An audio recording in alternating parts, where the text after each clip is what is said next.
ভালো আছেন? আসসালামু আলাইকুম। সাংবাদিক সাহেব ভালো আছেন? খবর? এই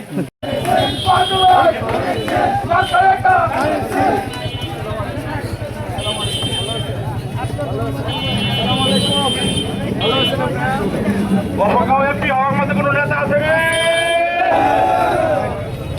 আগামী জাতীয় সংসদ নির্বাচনে এমপি হওয়ার মধ্যে কোনো নেতা আছে? ও সেই নেতা বাঁচুন।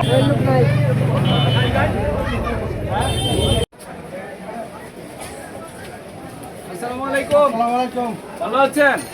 ভালো আছেন? ভাই যে মেম্বার সাহেব ভালো আছেন?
ভালো আছেন? আসসালামু আলাইকুম। সাংবাদিক